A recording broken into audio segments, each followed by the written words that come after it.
బాపట్ల జిల్లా కేంద్రంలో BJP chief PVN Madhav పర్యటించారు. స్థానిక చీలూరు రోడ్లోని అమృత టీ స్టాల్ వద్ద బీజేపీ నాయకులతో చాయ్ పే చర్చా కార్యక్రమం నిర్వహించారు. నియోజకవర్గంలోని కొన్ని సమస్యలను ప్రజలు ఆయన దృష్టికి తీసుకొచ్చారు. త్వరలోనే సమస్యలన్నింటినీ పరిష్కరిస్తామని మాధవ్ అన్నారు. గతంలో దానికి రెనోవేషన్ పేరుతో కోట్లలో డబ్బులు వసూలు చేశారు. ఆ డబ్బులకి లెక్కలు లేవు. నేను ప్రెస్ మీట్ పెట్టి అడిగాను, దానికి లెక్కలు చెప్పలేదు. 3 నెలలు అయింది, చెప్తా ఉన్నాను, ఇంతమందికి చెప్పలేదు. దానికి సంబంధించి కూడా నేను ఎండోమెంట్స్ వాళ్ళని ఆర్టీఐ కింద అడిగితే వారు దాన్ని ఏదో ఒక అంశం చెప్పి దాటవేస్తున్నానని చెప్ప దానికి సమాధానం ఇవ్వలేదు. కాబట్టి భారతీయ జనతా పార్టీ అధ్యక్షులుగా నా రిప్రజెంటేషన్ మీరు గవర్నమెంట్కి ఫార్వర్డ్ చేసి దీని మీద ఆ రామాలయ కుటుంబం మీద ఈ భావనారాయణ స్వామి టెంపుల్ మీద భావనారాయణ స్వామి టెంపుల్లో ఉన్నటువంటి ఆభరణాలు సింపుల్ వివరాలు చెప్పమన్నా కూడా ఆర్టీఐ యాక్ట్ కింద ఏదో చెప్పారు. 2017 జడ్జిమెంట్ ఏదో ఉంది, అప్లికబుల్ కాదని. దానికి నేను మళ్ళీ ఒక లెటర్ పెట్టాను ఎండోమెంట్ కమిషనర్ దగ్గర నుంచి అందరికీ. ఒక సమాచార హక్కు చట్టం ద్వారా చెప్పడమే నీకు ఇబ్బంది అయితే మామూలుగా విడిగా ప్రజలకు తెలియజేయండి, ఇదేమి నిషిద్ధమైన సమాచారం కాదు అని. కానీ దాని మీద ఎంతమందికి ఎవరు స్పందించట్లేదు, మాట్లాడట్లేదు. కాకపోతే కొన్ని సెన్సిటివ్ ఇష్యూస్ ఇప్పుడు ఏలియన్స్ గవర్నమెంట్ కాబట్టి I cannot raise certain sensitive issues before you. నేను ఎప్పుడన్నా మిమ్మల్ని పర్సనల్గా కలిసినప్పుడు మీకు చెప్తాను.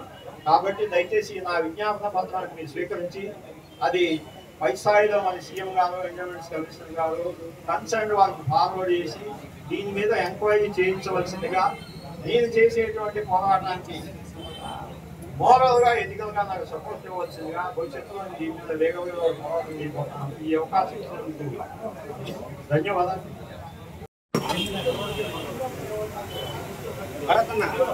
భారతీయ జనతా పార్టీ నూతన రథసారథిగా నియమితులైన శ్రీ పివిఎన్ మాధవ్ గారు సారథ్యం అనే కార్యక్రమం ద్వారా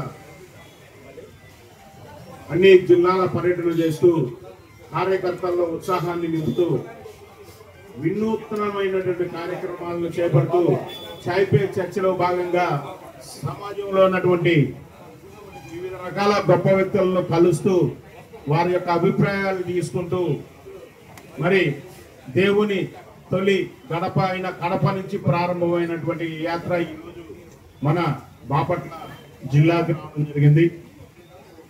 ఈ యొక్క కార్యక్రమంలో భాగంగా చాయ్ పే చర్చ కార్యక్రమానికి ఇక్కడ అమృత టీ స్టాల్ వద్దకు రావడం, ఇక్కడ ఉన్నటువంటి పెద్ద మనుషులతో మాట్లాడటానికి విచ్చేసినందుకు ముందుగా బాపట్ల జిల్లా ప్రజల నుంచి, బాపట్ల పెద్దల నుంచి కూడా మీకు హృదయపూర్వక ధన్యవాదాలు తెలియజేసుకుంటున్నాం సార్. ఇది ఏదో వినూత్నమైన కార్యక్రమం కాదు. మా నాయకుడు నరేంద్ర మోడీ గారు అత్యంత సహజంగా ఆయన ముఖ్యమంత్రిగా ఉన్న సందర్భంలో భారతీయ జనతా పార్టీ యొక్క కార్యకర్తగా దేశవ్యాప్తంగా తిరుగుతున్న సమయంలో ఆయన నిత్యం కూడా ప్రజలని కలిసే ఒక పని చేస్తుండేవాడు. అనేక రకాల విషయాలు తెలుసుకునే ప్రయత్నం చేస్తుండేవాడు.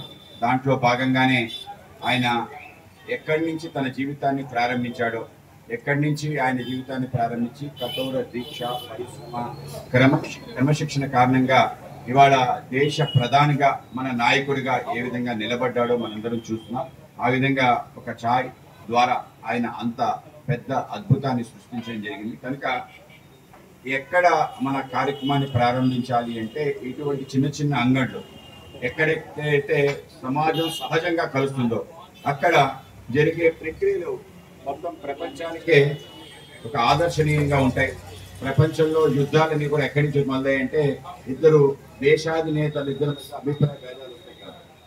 చిన్న చిన్న సంఘటనలు, చిన్న చిన్న మాటలు, ఆ మాటలు యుద్ధాలుగా మారిన తీరు. అలాగే మన ప్రాంతంలో పలనాట యుద్ధం వచ్చిన తీరు కూడా అక్కడ నలగామరాజుకు ఇంకోటికి యుద్ధం జరగలేదు.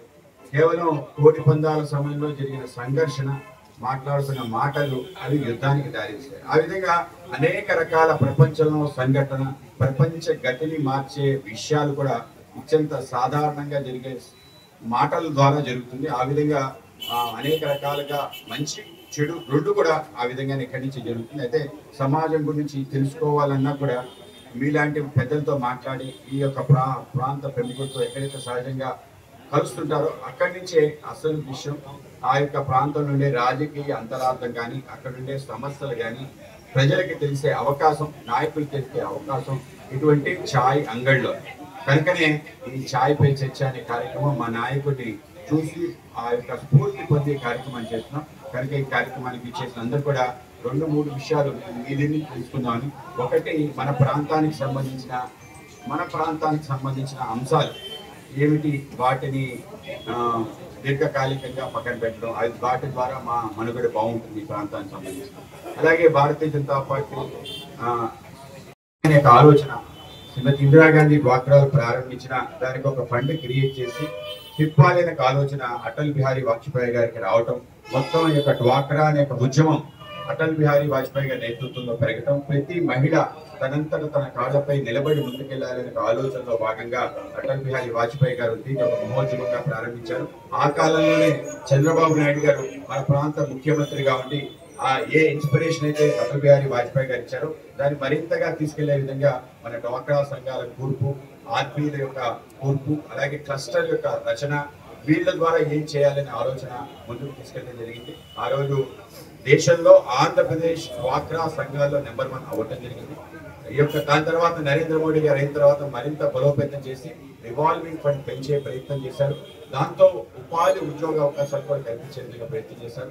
ఆ విధంగా ఆవిడకి వచ్చిన రివాల్వింగ్ ఫండ్ ద్వారా ఈ యొక్క టీ స్టాల్ పెట్టడం ఏదైతుందో ఇది కూడా చాలా అద్భుతం. ఆ విధంగా చేసిన ఆవిడికి మనందరికీ కూడా తప్పనిసరిగా ఒక స్ఫూర్తి అని చెప్పి నేను భావిస్తున్నాను. అందరికీ ధన్యవాదాలు. ముందుగా ఈ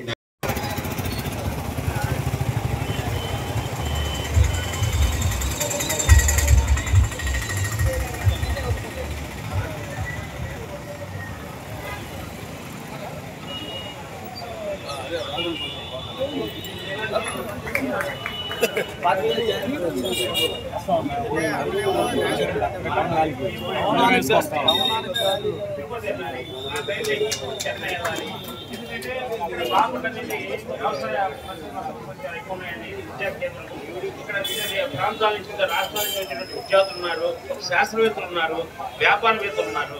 సో ఏంటంటే రైల్వే అధికారులని వాళ్ళ దృష్టి తీసుకెళ్తే వాళ్ళు ఏం చెబుతున్నారంటే ఇది జిల్లా కేంద్రం అయినా కూడా మేము మామూలుగా పెట్టడం, అలాగే ఆ యొక్క నిధుల్ని ఆ విధంగా సమకూర్చడం. 2వ సెంటర్ కూడా పెట్టింది.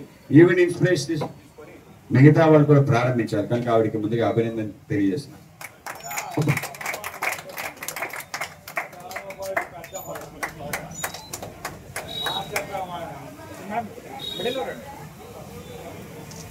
మీరు కూర్చోండి.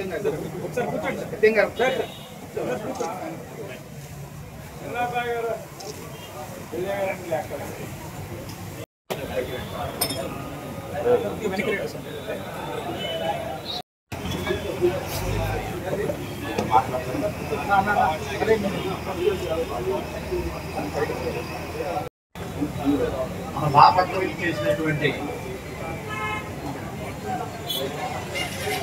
స్టేట్ భారతీయ జనతా పార్టీ అధ్యక్షులు జీవీఎల్ మాధవ్ గారు దీని ఈ బాపట్ల పౌరుడిగా ఒక అడ్వకేట్గా స్వాగతం పొందుతా ఉన్నా. స్వామి ఇవాళ చేస్తున్నటువంటి కార్యక్రమం కూడా చాలా అభినందనీయం. బాపట్లకు సంబంధించి అభివృద్ధికి సంబంధించిన సమస్యలు అంటే అలాగే ట్రైన్స్ కూడా 2-3 తీసేసి వెళ్తున్నారు. అందువల్ల బాపట్ల పట్టణంలో ప్రజలు పెరిగారు కానీ ట్రైన్స్ సౌకర్యం సరిగా లేదు. అదొకసారి మీరు దయించి ఢిల్లీలో చెప్తే ఉపయోగకరంగా ఉంటుంది. తర్వాత బాపట్ల పట్టణంలో ఆర్టీసీ వ్యవస్థ కూడా చాలా ప్రయాణ సౌకర్యాలు సరిగా లేదు, అది కూడా పెంచవలసిందిగా కోరుతున్నాం. ఏసీ బస్సులు కూడా సరిగా లేకపోవడం వల్ల ప్రయాణికులు చాలా ఇబ్బంది పడుతున్నారు. టూర్స్ అండ్ ట్రావెల్స్ బస్సుల మీద ఆధారపడటం వల్ల ప్రయాణికులు చాలా ఇబ్బంది పడుతున్నారు. కాబట్టి మీ దృష్టికి తీసుకొస్తున్నాం. దయించి వాటి సమస్య కూడా తీర్చవలసిందిగా కోరుతున్నాం. అనేది బాపట్లకి ఏర్పాటు చేయడానికి ఒక 100 ఎకరాలు ఫ్రీగా ఎవరో ఇచ్చారు రైతులు. అందులో పిల్లర్స్ కూడా లేచినాయి. 500 కోట్ల రూపాయలు శాంక్షన్ అయింది అని చెప్పారు. దాంట్లో 70 కోట్ల రూపాయలు ఖర్చు పెట్టామన్నారు, లెక్కలు లేవన్నారు. తర్వాత ఇప్పుడు ఆ మెడికల్ కాలేజీ ఆగిపోయింది. ఆ మెడికల్ కాలేజీని రాజకీయాలు పక్కన పెట్టి బాపట్లకి మెడికల్ కాలేజీ కావాలి. దాంట్లో నర్సుల ట్రైనింగ్, అట్లాగే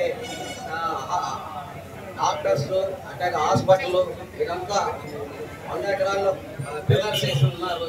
దాన్ని పునరుద్ధరించవలసిందిగా ప్రభుత్వాన్ని గట్టిగా అడిగి బాపట్లకు మెడికల్ కాలేజ్ వచ్చే